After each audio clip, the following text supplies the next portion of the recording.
what the important things happened that for you should keep in mind. The first migration, first the invitation that I said you only few people accepted Islam, and Abu Bakr was the revolutionary person who brought other people to Islam at that time. And then when there were few people and they become a group, and they were facing the opposition and prosecution from the local people, then they started to gather in a house that is called Dar-e-Arqam, and House of Arqam.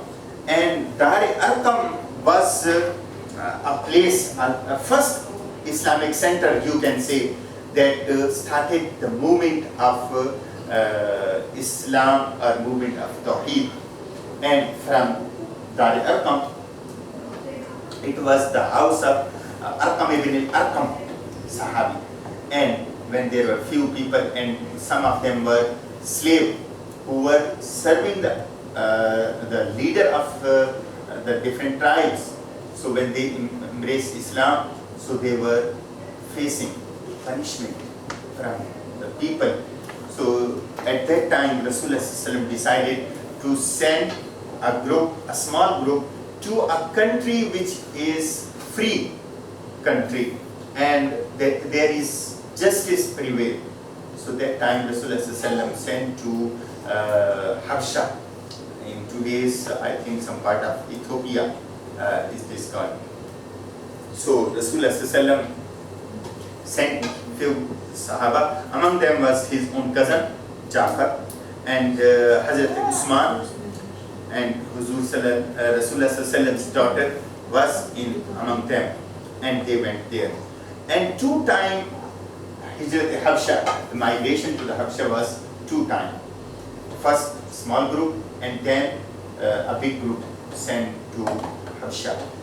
So this was one of the important event, an incident that happened in the life of Rasulullah before migration. And the second important thing that was regarded embracing Islam of Hazrat Umar and Hazrat Hamza. That was the 5th year after prophethood, and embracing of Islam by Hazrat Umar, that was a great setback for the people of Makkah, because he was the leader, he was brave, and he decided to kill Muhammad sallallahu alaihi wasallam when he was angry on the movement, on the things that was happening there. And then as he reached to Rasulullah sallallahu alaihi wasallam through his own sister, she embraced Islam before Umar. So when he heard Quran Kareem, then he realized this is the true message, and then he came to Rasulullah sallallahu alaihi wasallam and embraced Islam. Then Hazrat Hamza, he was the uncle of Rasulullah sallallahu alaihi wasallam, and he was the same age of Rasulullah sallallahu alaihi wasallam. And it is said that when Rasulullah sallallahu alaihi wasallam's father Abdullah got married, Abdul Muttalib, the grandfather of Rasulullah sallallahu alaihi wasallam, got married same time, same day.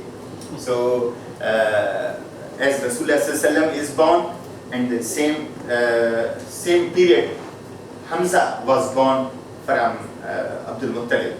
So Hamza is the uncle of Rasulullah sallallahu alaihi wasallam, and the same time, because they are in same age, so just like brother also, because from same lady both were fed and given nursing by Hazrat Suwaiba. So this was the time, this is important event. Another things that happened, that was the social boycott. There was an area that was called Shaybi Abi Talib. So Meccan people decided to have a social boycott with the family of Rasulullah sallallahu alaihi wasallam and Rasulullah sallallahu alaihi wasallam himself. And it was the period for 3 years. It was most difficult time, and it was a strategic you can say,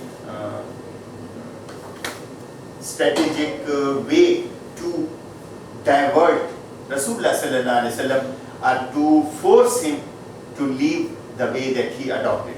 But Rasulullah sallallahu alaihi wasallam stood on this point, and he didn't show any flexibility on the point of this oneness of Allah subhanahu wa ta'ala. So during this period, he lost his uncle Abu Talib, who was, although he was not a Muslim, but he was a great favor for Rasulullah sallallahu alaihi wasallam. And the second, Hazrat Khadija, she was, although a wife, but she was a great supporter, and financially and morally and by tribe, she was supportive for Rasulullah sallallahu alaihi wasallam. And after 3 years, some people, the good people always remain in all the community and society. Some non-Muslim at that time realized this is a difficult time for the children, for women, and they have done nothing. Why you are punishing them? So he spoke to the people who were in power, and they realized, now we should lift this social boycott from them.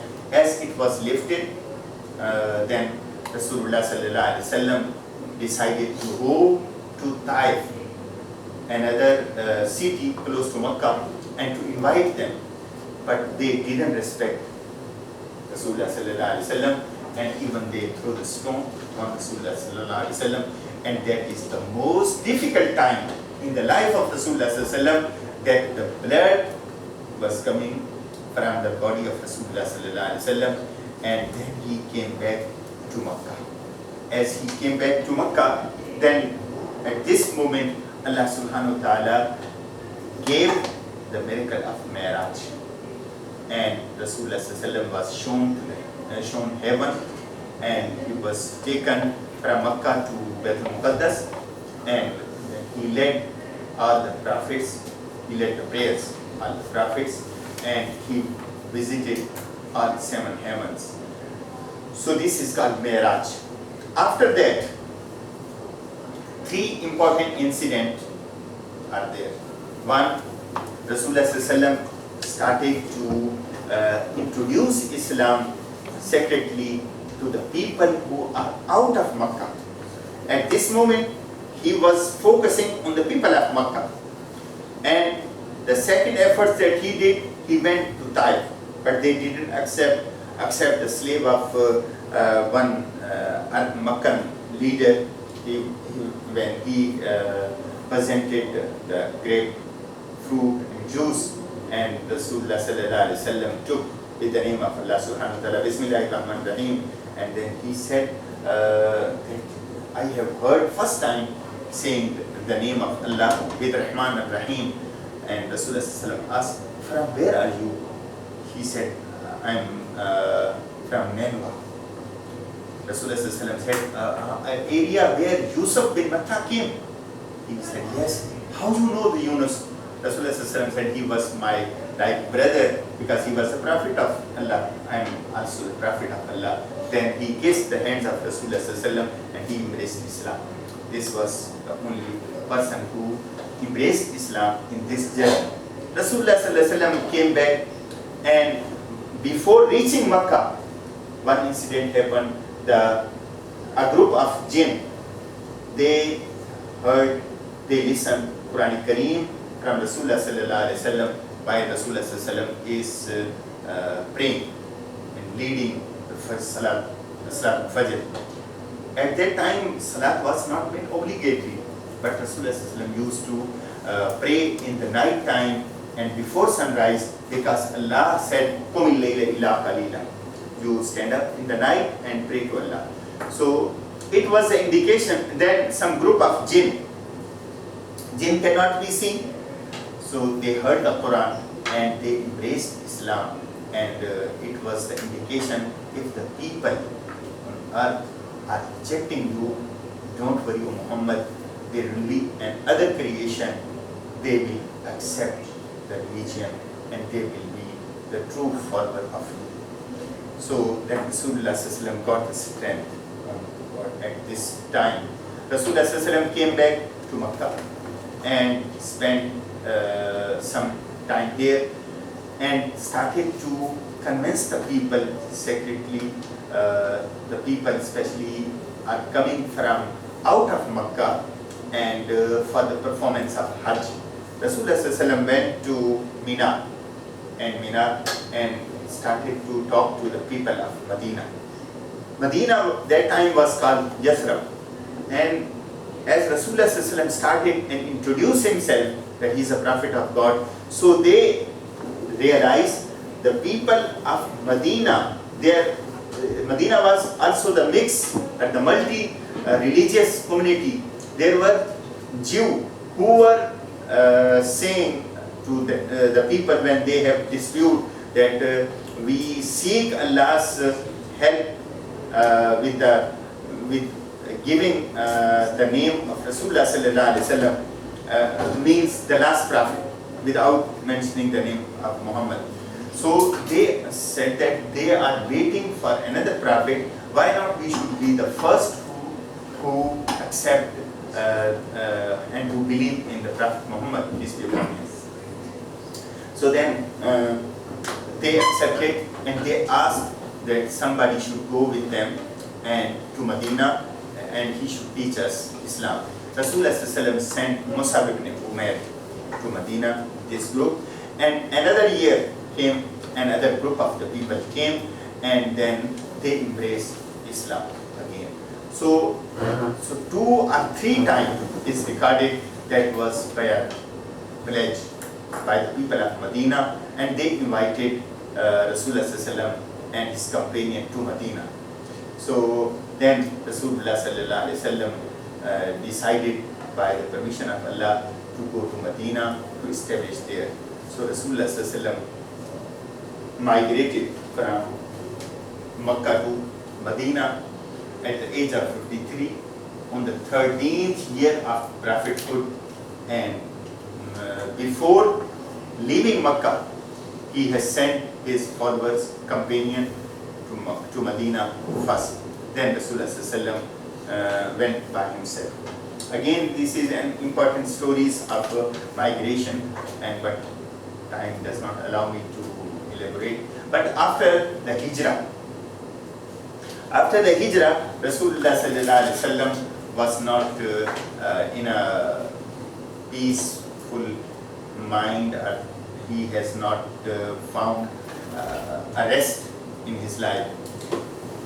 Rasulullah reaching before Medina at Quba, as he stayed here, he established a masjid there, and after spending few days here, he went to Medina, and after going to Medina, he is the guest of Abu Ayyub Ansari, and he bought a piece of land for masjid, and he established first the masjid, a place for the worship of Allah subhanahu wa ta'ala, and then after a year he received some commandment.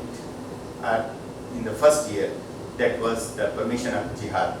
So before migration, he was commanded by Allah subhanahu wa ta'ala, kuffu aydiyakum, that you should stop your hand, you are not allowed to raise arm, or you are not allowed to harm any person. Even you are killed, even you are receiving the persecution, but you are not allowed to raise your hand or arm against anyone.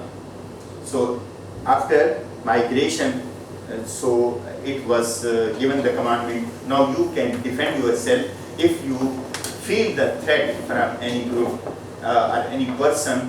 If they want to eliminate you, or they are going to oppress some person, some group of people, then you can defend them. So then fasting was made obligatory in Medina. Eid was introduced here, and the first battle that Rasulullah faced after the migration, that is called Battle of Badr. In the Battle of Badr, Muslims were only 313, whereas the enemy, they were in 1,000. They were in number 1,000. So they left Makkah to protect their caravan of trading, in which every person of Makkah has contributed our investment.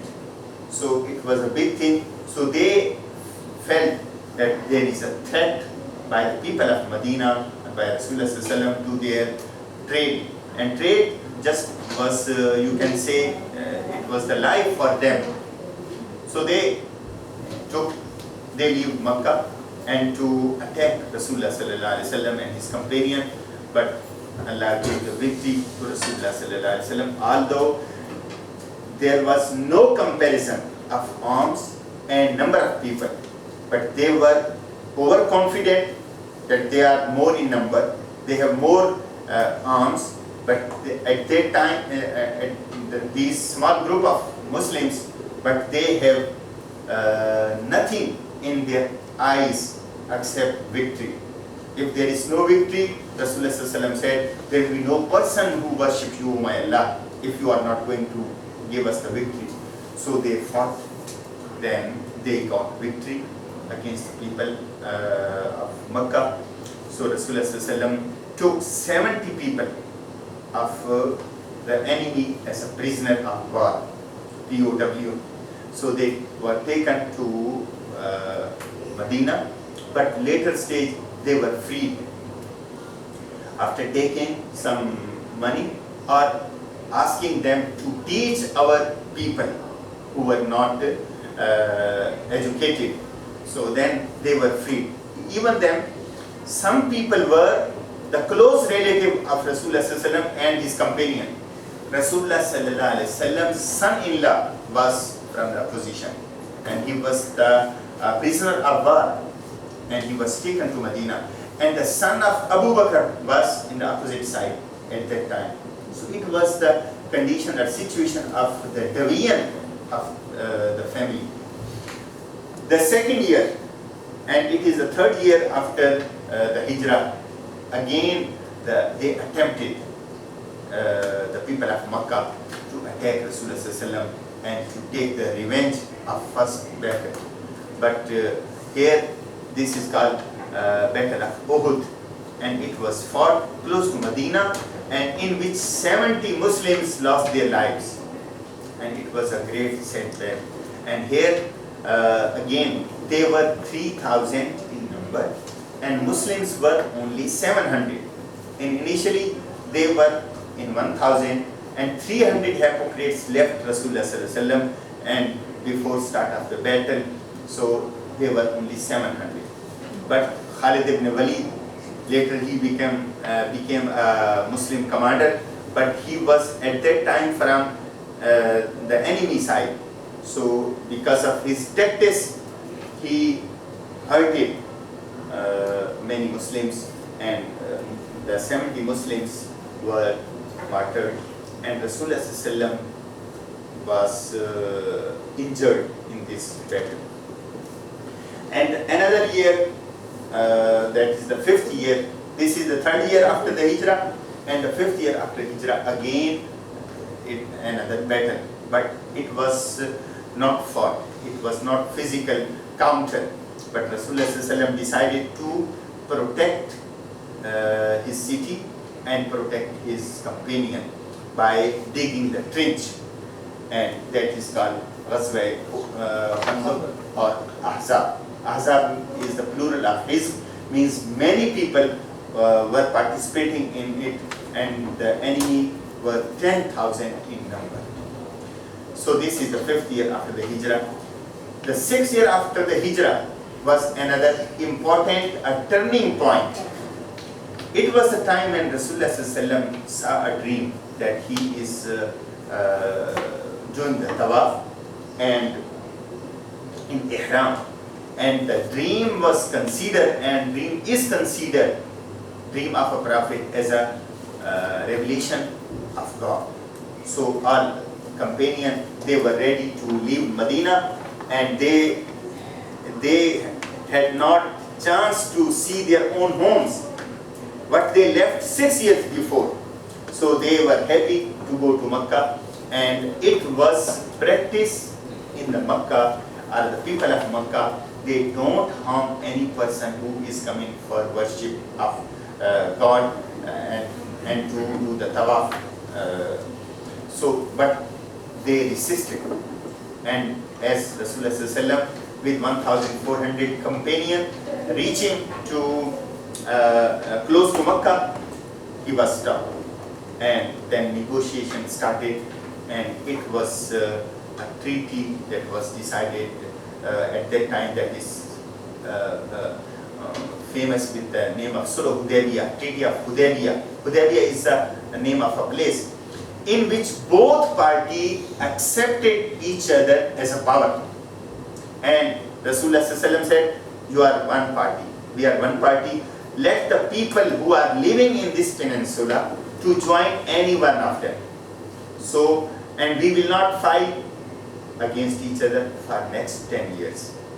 Although some conditions of this treaty were not favorable for the Muslims, and some companion of the Prophet, they had reservation on that, but Rasulullah SAW said no. Then it was decided not to perform Umrah, not to go to Makkah at this moment, and we have to go back Medina, and next year we will come for the performance of Umrah. So the Treaty of Hudaybiyah played an important role in political and in preaching.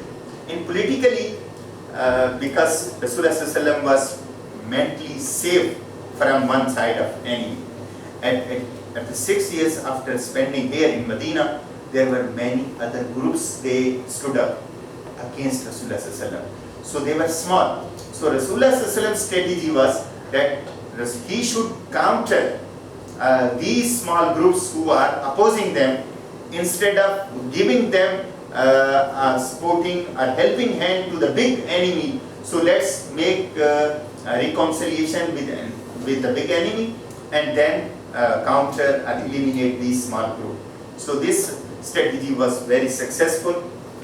Immediately Rasulullah SAW leaving this place, Hudaybiyah, and going to Khaybar. There were some Jewish group, and Rasulullah SAW fought a battle there and got the victory. Now the Jewish could not be supported by the people of Makkah, because people of Makkah was now bound in the treaty. And then after 2 years, the people of Makkah broke their own treaty or conditions. Then Rasulullah SAW decided, now we got more power, and then he decided to go and attack Makkah. But before that, after the treaty, another important thing happened, that the movement of the oneness of God, or movement of Islam, that was focused only Arab Peninsula in Makkah and Medina and surrounding area. Now it went out of that area. Rasulullah SAW wrote the letters to different kings and head of the tribes, even the head of Roman Empire and head of the Iranian, Persian Empire at that time, and some others. And it was a great change. So it shows that how broadness Muhammad ﷺ had in his mind, and how he want to see or go to the different parts of the world. It was not a local movement or the area movement, so he has the vision that it should reach to all parts of the world. So before that it was not possible.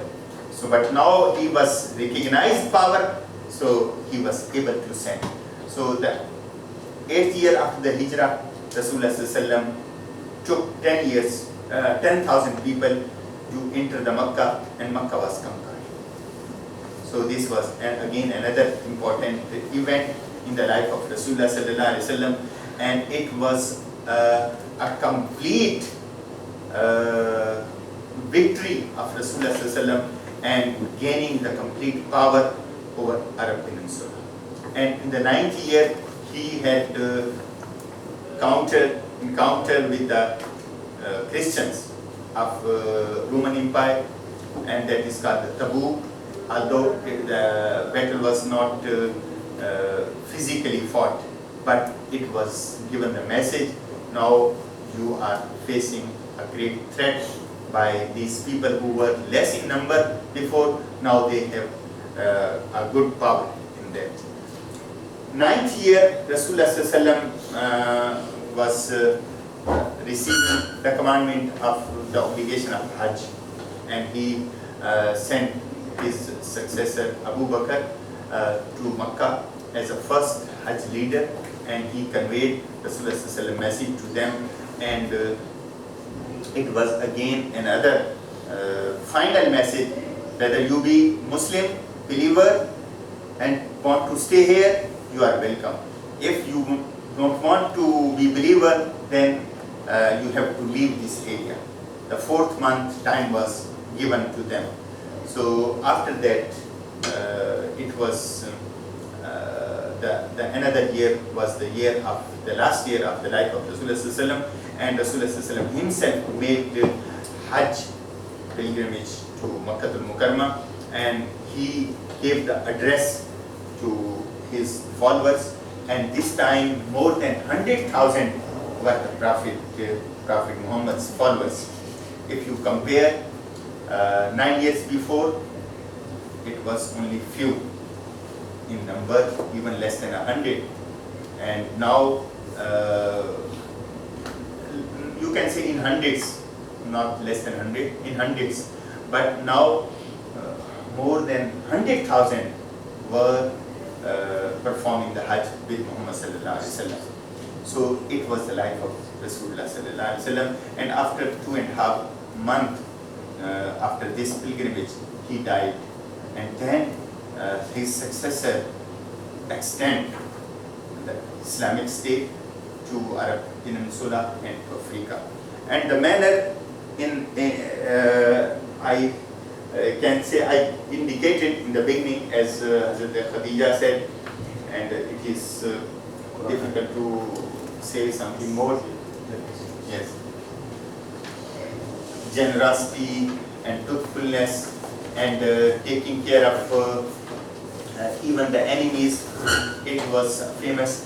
And Rasulullah ﷺ used to say, and one important point that I should indicate you, Rasulullah ﷺ has not made any prison in Medina. And you will say how the people who were caught in the battle of Badr, where they were kept, they were not in custody. So they were given to different Muslims, and they should keep them in their homes. And what they eat, they should feed them. What they wear, they should give them. And it was said, you should learn from each other. So this was the way that Rasulullah treated, and later he freed them all. And most of them, they embraced Islam after observing the manners of Rasulullah sallallahu alaihi wasallam. Can I just make a point? That was mentioned in the first session. If you could recall how Muhammad, peace be upon him, asked his fellow Muslims how to treat the prisoners of war. And even if there's insufficient food, the prisoners of war have the right to eat their food before the Muslims eat. Yes. So subhanAllah, this is very, very strong. Okay, if you have some question, you are welcome. Any question? But Related to this topic, you can find this thing in positive, in negative, in internet. You can ask on any subject. He can. No, not any But now subject. it was very an answer. interesting subject. Related to Islam. I just think, sir, if you could just simply elaborate some of the Islamic terminologies used in Arabic language, especially for those participants who are not aware of that. That would be a basic, knowledge for them to understand the meaning, like Baitullah, Rasulullah, Miraj, As-Sadiq, Al-Amin, helpful for those. So I think you might have something. So Actually, just and then actually just simply. Baitullah means the holiest place. Hatim, so these kind of better for the Holiest understanding. place where we gather and we love to go there, that is in Makkah. And Rasulullah means Allah's messenger. And Miraj means the ascension of Rasulullah to the heaven. And it is believed, although no one can understand by his mind and thought that a person can go to the heaven, but when we believe it is God who has power over everything, he can take him to the heaven and to show his sign.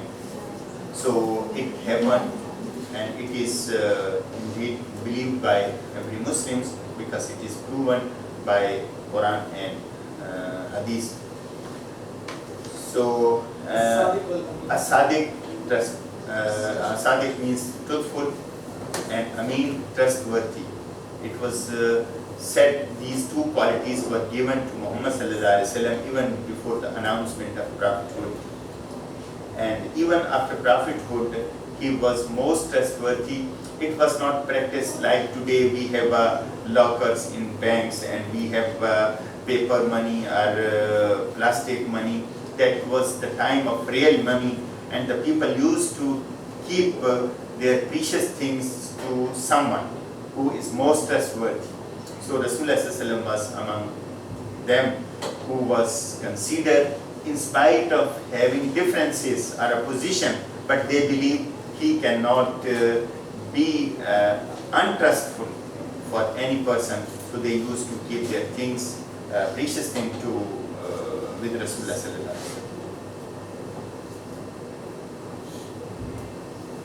Fazul and Hatim. Hatim is an area that is part of Baitullah. And today if you see the picture, you will see when the people make round of Baitullah, there is a curved wall that is called Hatim. Inside it was Baitullah in the childhood of Rasulullah sallallahu alaihi wasallam. But when they rebuild, so then they leave this portion of Baitullah. So that is why a curved wall is constructed so that the people should make tawaf out of it. So if someone makes shortcut and make the tawaf inside of this Hatim, so it is not considered as a tawaf. If you can remember from the first session, I showed a video of the Kaaba. That's called Baytullah, that's called the house of God. But it's only a direction, that's not God. It's just a house of God, it's a symbol. And that's, in Arabic, that's what it calls Baytullah. This is a model design. And yes, and people would be walking around it to perform Hajj, like a pilgrimage. You see what I'm trying to say? Circumambulating it, walking around it. So this one wall, curved wall is here, from here. So the people come and they turn from this side. This is the corner of Hajar Aswad. This is corner of Yaman, and Rukni Yamani is famous.